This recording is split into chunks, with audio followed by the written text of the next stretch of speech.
CM Bhupesh Baghel ने खोला विकास का पिटारा। किसानों के खातों में 1793 करोड़ रुपए ट्रांसफर किए। बेरोजगारी भत्ते के लिए वेब पोर्टल हुआ लॉन्च। कई विकास कार्यों की गई है सौगात। मुख्यमंत्री भूपेश बघेल शनिवार को मुंगेली जिले के सरगांव में आयोजित भरोसी का सम्मान कार्यक्रम में शामिल हुए। उन्होंने कहा कि हमारी सरकार ने 4 साल की विपरीत परिस्थितियों में भी लगातार छत्तीसगढ़ की जनता का भरोसा बनाए रखा, जिसके लिए यह सम्मेलन रखा गया है। हमने किसानों, मजदूरों, नौजवानों सहित सभी का भरोसा जीता है। सरकार ने विभिन्न योजनाओं के माध्यम से लोगों को जेब में पैसा डाला, वहीं जिसके व्यापार और व्यवसाय भी बढ़ गया है। इसी का परिणाम है कि उद्योग बढ़ रहे हैं और हमारे राज्य में मंदी का प्रभाव नहीं पड़ा। मुख्यमंत्री भूपेश बघेल ने कहा कि हमारा प्रयास सभी को आगे बढ़ाने का है। इसी कड़ी में सरगांव में एक और बड़ा काम हुआ है। रूरल इंडस्ट्रियल पार्क का लोकार्पण हुआ है। गांव में उद्योग खोलने के लिए राज्य सरकार सुविधाएं दे रही है। जरूरतमंदों को रोजगार मिले, यही हमारा उद्देश्य है। छत्तीसगढ़ की परंपरागत उद्योगों को आगे बढ़ाने और इसका लाभ पहुंचाने के लिए रीपा की शुरुआत की गई। इस अवसर पर विधानसभा अध्यक्ष डॉक्टर चरणदास महंत, पंचायत ग्रामीण विकास एवं कृषि मंत्री रविंद्र चौबे, नगरीय प्रशासन एवं विकास मंत्री शिव डहरिया, खाद्य मंत्री अमरजीत भगत सहित अन्य अतिथि और जनप्रतिनिधियों के साथ ही प्रशासनिक अधिकारी मौजूद रहे। राजीव गांधी नगरीय भूमिहीन मजदूर न्याय योजना की भी की गई शुरुआत। वहीं आवास के लिए दूसरी योजनाओं पर हो रहा काम। सीएम भूपेश बघेल ने कहा कि राज्य सरकार ने आवास के लिए 3200 करोड़ रुपए का प्रावधान किया है। इसके लिए दूसरी योजनाओं पर भी काम कर रहे हैं। प्रधानमंत्री आवास योजना से नए हितग्राही वंचित हो गए हैं, इसलिए हम नए तरीके से सर्वेक्षण कराकर वंचित हितग्राहियों को आवास योजना से लाभान्वित करेंगे। बेरोजगारों के लिए भी वेब पोर्टल किया गया है लॉन्च। सामाजिक आर्थिक सर्वेक्षण 2023 का एप्लीकेशन भी हो गया है लॉन्च और इसी के साथ 731 करोड़ रुपए के 73 विकास कार्यों का किया गया लोकार्पण व भूमि पूजन। इस सम्मेलन में मुख्यमंत्री भूपेश बघेल ने मुंगेली जिले के लिए 731 करोड़ रुपए की लागत के 73 विकास कार्यों का लोकार्पण और भूमि पूजन किया है। इसके साथ ही उन्होंने राजीव गांधी किसान न्याय योजना की चौथी किस्त के रूप में 23.5 लाख किसानों के खातों में 1793 करोड़ रुपए का अंतरण किया। इसी तरह राजीव गांधी नगरीय भूमिहीन मजदूर न्याय योजना का भी शुभारंभ किया गया है। राजधानी रायपुर के तालाब में डूबे 2 बच्चे, एक का शव मिला।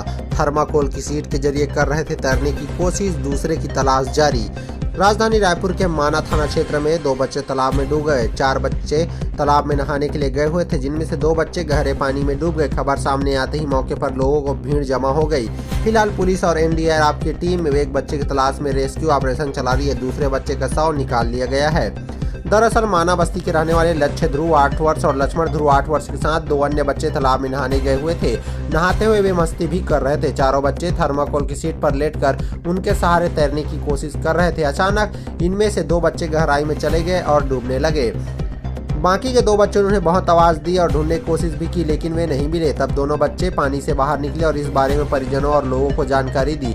लोगों ने तुरंत माना थाना पुलिस को घटना की सूचना दी। इसके थोड़ी देर बाद पुलिस और एनडीआरएफ की टीम घटनास्थल पर पहुंची। बच्चों को ढूंढने के लिए रेस्क्यू ऑपरेशन चलाया गया। दोनों बच्चों में एक बच्चे का शव निकाल लिया गया, वहीं दूसरे के शव की तलाश लगातार जारी है। इस मामले में रायपुर एएसपी ग्रामीण नीरज चंद्राकर ने बताया कि माना बस्ती से सटा हुआ एक तालाब है, वहीं पर चारों बच्चे नहाने के लिए गए हुए थे। सभी बच्चों का घर आसपास ही है। इधर बच्चों की मौत से परिजनों में मातम पसरा हुआ है। उनका रो रो कर बुरा हाल है। रिश्वत के बाद एएसआई के माफी मांगने का वीडियो सामने आ रहा है। पैरों पर गिरकर कहा, एक बार माफ कर दो, दोबारा ऐसा नहीं होगा। छत्तीसगढ़ की दुर्ग पुलिस के एएसआई का एक वीडियो सोशल मीडिया पर जमकर वायरल हो रहा है। वीडियो में दिखाई दे रहा है कि पहले तो एएसआई नंदलाल ठांडेकर ने सुखवंत सिंह से उसका ट्रक छुड़वाने के एवज में रिश्वत ली। इसके बाद जब मामला उजागर होने लगा तो उसके घर जाकर पैरों में गिर गया। उसकी ये करतूत सीसीटीवी कैमरे में कैद हो गई है। अब यह वीडियो सोशल मीडिया में ट्रेंड कर रहा है। हालांकि दुर्ग एसपी डॉक्टर अभिषेक पल्लव ने इस मामले में एएसआई को लाइन अटैच तो कर दिया है। और ये मामला मार्च के पहले सप्ताह का था, जब पूरे मामले में हमारी टीम ने प्रमुखता से उठाया था कि सरवंत सिंह ने मीडिया में बयान दिया था कि लापरवाही पूर्वक गाड़ी चलाने के जुर्म में उनकी गाड़ी को भिलाई 3 पुलिस ने पकड़ा था। तब उसके न्यायालय में चालान जमा करने की बात कही तो वहां पदस्थ एएसआई नंदलाल टांडेकर ने 15,000 रुपये रिश्वत की मांग की।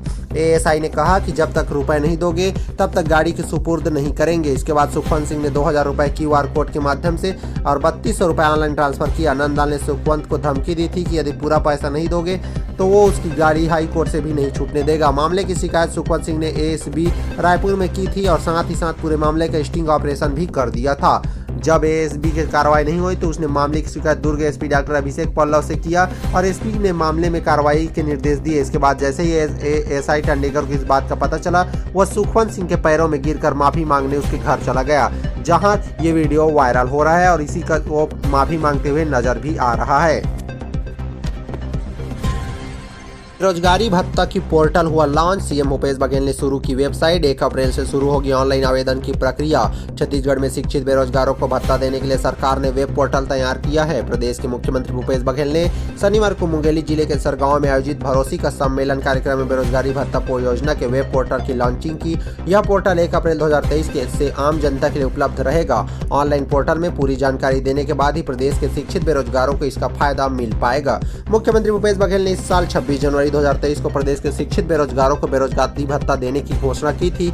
इसके बाद वित्तीय वर्ष 2023-24 के बजट में 1 अप्रैल 2023 से प्रदेश के शिक्षित बेरोजगारों को 2500 रुपए प्रति माह की दर से बेरोजगारी भत्ता देने का प्रावधान किया है। भत्ते की सुविधा के लिए बाकायदा वेब पोर्टल तैयार किया गया और जिसमें युवाओं को मांगी गई सारी जानकारी अपलोड करनी होगी।